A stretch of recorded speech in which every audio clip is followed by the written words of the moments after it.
Do you feel overwhelmed when your partner is upset? You are not alone. Over the last decade, I've worked with many partners who struggle to express empathy in their relationship. Why is empathy so important? Well, firstly, one of the key themes in all relationship is the concept of trust. Can I count on you? Are you there for me when I really need you? We want to know that our partner is willing to sit in the hard stuff with us, to try and understand our feelings and experiences. And secondly, we want to be loved for who we are.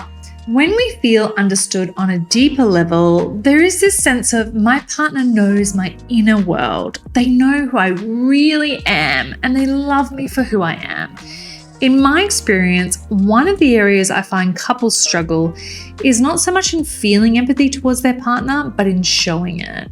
They struggle with how to validate their partner's perspective.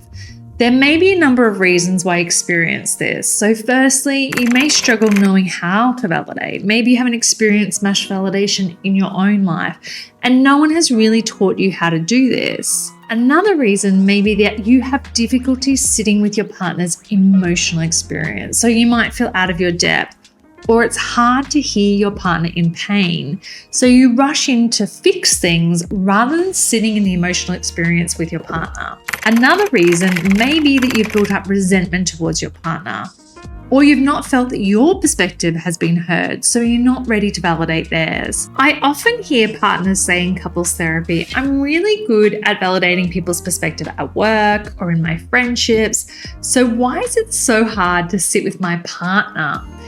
It's hard because firstly, you're involved in the situation your partner is talking about. You have your own perspective on the same situation. For example, you may have difficulty putting aside your experience of this event to hear how your partner experienced the same event. And secondly, you're emotionally involved in what your partner is saying. You have your own feelings on this topic. For example, it may be hard to hear how sad your partner feels when your behavior contributed a little bit to this feeling. You can be a very good listener in all aspects of your life and still struggle at emotional communication in your relationship.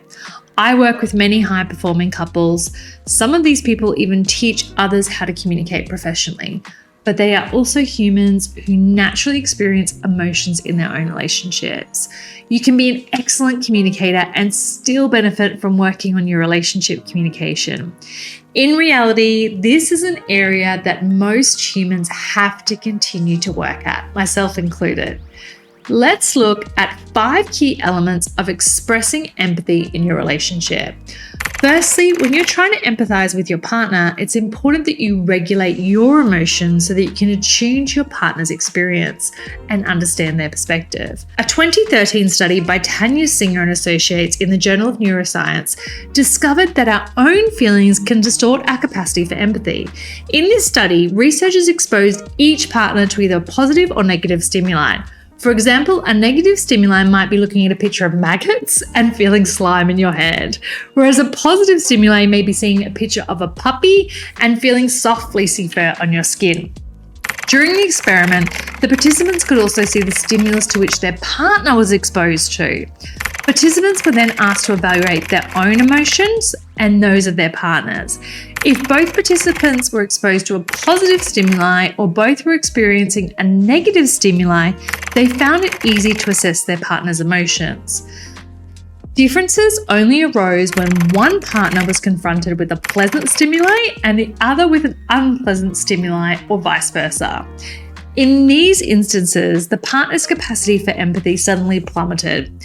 The participants' own emotions distorted their assessment of their partner's feelings. It makes sense, right? The participants who were feeling good themselves assessed their partner's negative experiences as less severe than they actually were. In contrast, those who had an unpleasant experience assessed their partner's good experiences less positively. Until this research, so social neuroscience models assumed that we mainly draw on our own emotions as a reference for empathy. So what does this mean for your ability to understand your partner's perspective?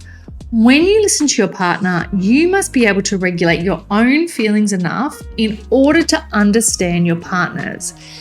If you're experiencing strong emotion that is different to your partner's, you may have difficulty empathizing. But if you learn how to regulate your own emotions, then you are able to fully appreciate your partner's affective experience. Secondly, when your partner is sharing something important, your role is to create a safe space where they feel encouraged to open up and share their experiences. You want to give your partner verbal and nonverbal cues so that they know you are listening and what they are saying is important. You want to show interest through your eye contact, focusing on what they are saying, removing distractions, asking questions, and encouraging them to continue. Thirdly, it's important that you sit in your partner's feelings with them and don't jump in and try and fix their feelings or take responsibility. You are holding space so your partner feels safe to explore what may be some intense or overwhelming feelings for them. You need to allow space for them to express and process their emotions. I often get asked, what does holding space look like? I kind of think of it like your partner is in a scary place, and rather than letting them sit there alone, you're joining them in it. So imagine they're sitting at the end of a dark tunnel and you've jumped down the hatch, you're sitting next to them, shining a torch so they can figure out the way forward. But you're not directing them to move, you're just waiting until they're ready to figure out how to proceed. When you hold space and join someone where they are, you're saying, hey, I can see how scared you are. You are not alone. We will get through this together. Fourthly, validate your partner's emotion. When you validate your partner's feelings, you are letting your partner know that you understand what they are feeling, and it makes sense to you that they feel this way given their experiences. When you are validating, it's important you verbally express empathy rather than just assuming that your partner knows that you understand.